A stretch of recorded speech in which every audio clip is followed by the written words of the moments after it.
श्री भगवान बोले,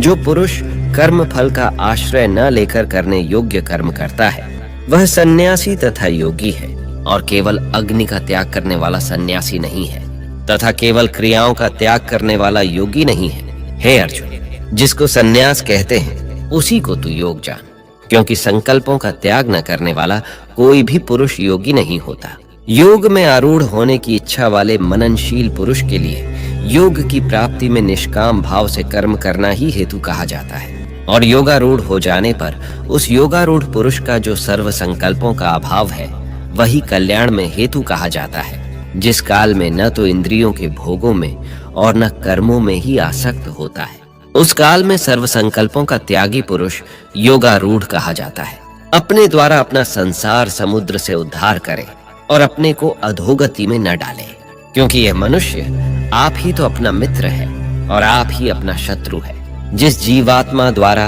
मन और इंद्रियों सहित शरीर जीता हुआ है उस जीवात्मा का तो वह आप ही मित्र है, और जिसके द्वारा मन तथा इंद्रियों सहित शरीर नहीं जीता गया है उसके लिए वह आप ही शत्रु के सदृश शत्रुता में बरतता है। सर्दी गर्मी और सुख दुख आदि में तथा मान और अपमान में जिसके अंतःकरण की वृत्तियां भली भांति शांत हैं, ऐसे स्वाधीन आत्मा वाले पुरुष के ज्ञान में सच्चिदानंद घन परमात्मा सम्यक प्रकार से स्थित है, अर्थात उसके ज्ञान में परमात्मा के सिवा अन्य कुछ है ही नहीं, जिसका अंतःकरण ज्ञान विज्ञान से तृप्त है, जिसकी स्थिति विकार रहित है, जिसकी इंद्रियां भली भांति जीती हुई हैं, और जिसके लिए मिट्टी पत्थर और सुवर्ण समान है, वह योगी युक्त अर्थात भगवत प्राप्त है। सुहृद मित्र, वैरी, उदासीन मध्यस्थ, द्वेष्य और बंधुगणों में, धर्मात्माओं में और पापियों में भी समान भाव रखने वाला अत्यंत श्रेष्ठ है। मन और इंद्रियों सहित शरीर को वश में रखने वाला, आशा रहित और संग्रह रहित योगी अकेला ही एकांत स्थान में स्थित होकर आत्मा को निरंतर परमात्मा में लगाए। शुद्ध भूमि में जिसके ऊपर क्रमशः कुशा, मृगछाला और वस्त्र बिछे हैं, जो न बहुत ऊंचा है और न बहुत नीचा, ऐसे अपने आसन को स्थिर स्थापन करके उस आसन पर बैठकर चित्त और इंद्रियों की क्रियाओं को वश में रखते हुए मन को एकाग्र करके अंतःकरण की शुद्धि के लिए योग का अभ्यास करे। काया, सिर और गले को समान एवं अचल धारण करके और स्थिर होकर अपनी नासिका के अग्रभाग पर दृष्टि जमाकर अन्य दिशाओं को न देखता हुआ ब्रह्मचारी के व्रत में स्थित भय रहित तथा भली भांति शांत अंतःकरण वाला सावधान योगी मन को रोककर मुझ में चित्त वाला और मेरे परायण होकर स्थित होए। वश में किए हुए मन वाला योगी इस प्रकार आत्मा को निरंतर मुझ परमेश्वर के स्वरूप में लगाता हुआ मुझ में रहने वाली परमानंद की पराकाष्ठा रूप शांति को प्राप्त होता है। हे अर्जुन, यह योग न तो बहुत खाने वाले का, न बिल्कुल न खाने वाले का, न बहुत शयन करने के स्वभाव वाले का और न सदा जागने वाले का ही सिद्ध होता है। दुखों का नाश करने वाला योग तो यथा योग्य आहार विहार करने वाले का,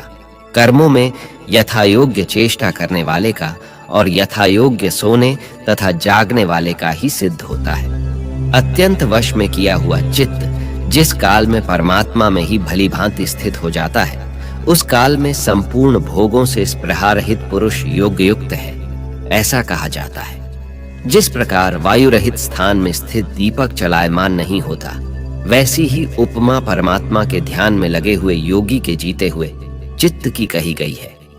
योग के अभ्यास से निरुद्ध चित्त जिस अवस्था में उपराम हो जाता है और जिस अवस्था में परमात्मा के ध्यान से शुद्ध हुई सूक्ष्म बुद्धि द्वारा परमात्मा को साक्षात करता हुआ सच्चिदानंद घन परमात्मा में ही संतुष्ट रहता है। इंद्रियों से अतीत केवल शुद्ध हुई सूक्ष्म बुद्धि द्वारा ग्रहण करने योग्य जो अनंत आनंद है, उसको जिस अवस्था में अनुभव करता है और जिस अवस्था में स्थित यह योगी परमात्मा के स्वरूप से विचलित होता ही नहीं, परमात्मा की प्राप्ति रूप जिस लाभ को प्राप्त होकर उसे अधिक दूसरा कुछ भी लाभ नहीं मानता, और परमात्मा प्राप्ति रूप जिस अवस्था में स्थित योगी बड़े भारी दुख से भी चलायमान नहीं होता, जो दुख रूप संसार के संयोग से रहित है, तथा जिसका नाम योग है उसको जानना चाहिए। वह योग न उकताए हुए अर्थात धैर्य और उत्साह युक्त चित्त से निश्चय पूर्वक करना कर्तव्य है। संकल्प से उत्पन्न होने वाली संपूर्ण कामनाओं को निःशेष रूप से त्याग कर और मन द्वारा इंद्रियों के समुदाय को सभी ओर से भली भांति रोककर क्रम क्रम से अभ्यास करता हुआ ऊपरति को प्राप्त हो तथा धैर्य युक्त बुद्धि द्वारा मन को परमात्मा में स्थित करके परमात्मा के सिवा और कुछ भी चिंतन न करे। यह स्थिर न रहने वाला और चंचल मन जिस जिस शब्दादि विषय के निमित्त से संसार में विचरता है उस विषय से रोककर यानी हटाकर इसे बार बार परमात्मा में ही निरुद्ध करे। क्योंकि जिसका मन भली प्रकार शांत है, जो पाप से रहित है और जिसका रजोगुण शांत हो गया है, ऐसे इस सच्चिदानंद घन ब्रह्म के साथ एक ही भाव हुए योगी को उत्तम आनंद प्राप्त होता है। वह पाप रहित योगी इस प्रकार निरंतर आत्मा को परमात्मा में लगाता हुआ सुखपूर्वक पर ब्रह्म परमात्मा की प्राप्ति रूप अनंत आनंद का अनुभव करता है। सर्वव्यापी अनंत चेतन में एक ही भाव से स्थिति रूप योग से युक्त आत्मा वाला तथा सब में संभाव से देखने वाला योगी आत्मा को संपूर्ण भूतों में स्थित और संपूर्ण भूतों को आत्मा में कल्पित देखता है।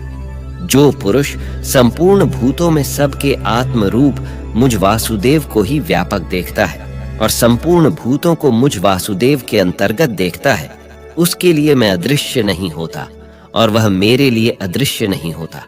जो पुरुष एक ही भाव में स्थित होकर संपूर्ण भूतों में आत्म रूप से स्थित मुझ सच्चिदानंद घन वासुदेव को भजता है,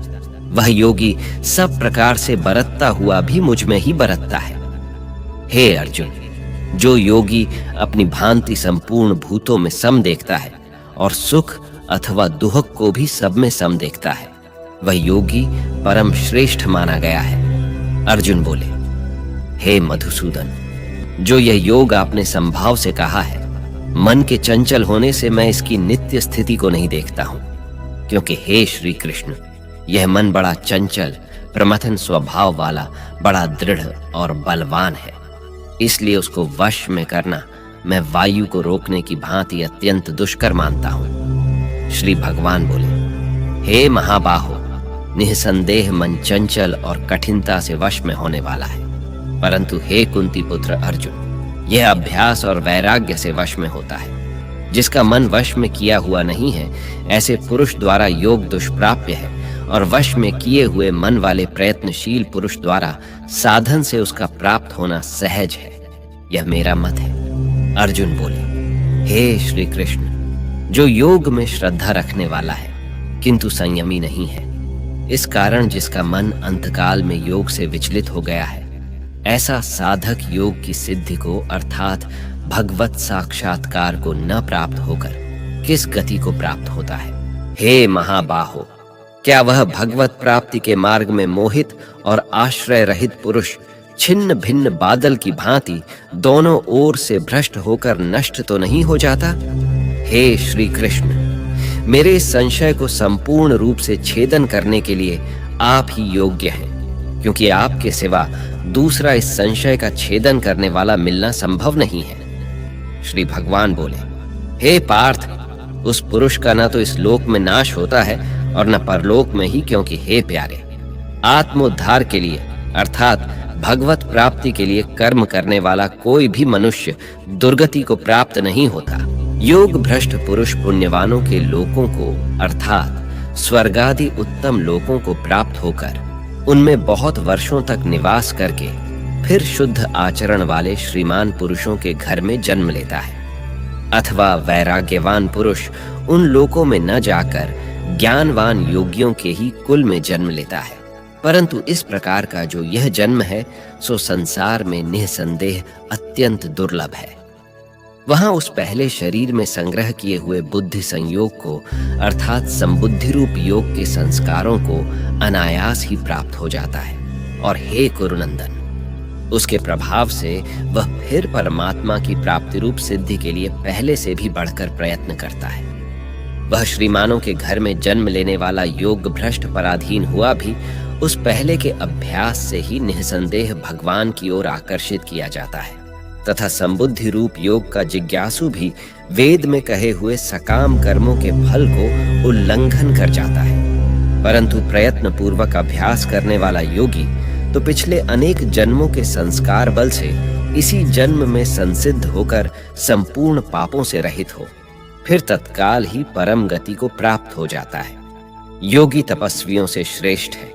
शास्त्र ज्ञानियों से भी श्रेष्ठ माना गया है और सकाम कर्म करने वालों से भी योगी श्रेष्ठ है। इससे हे अर्जुन, तू योगी हो। संपूर्ण योगियों में भी जो श्रद्धावान योगी मुझ में लगे हुए अंतरात्मा से मुझको निरंतर भजता है, वह योगी मुझे परम श्रेष्ठ मान्य है।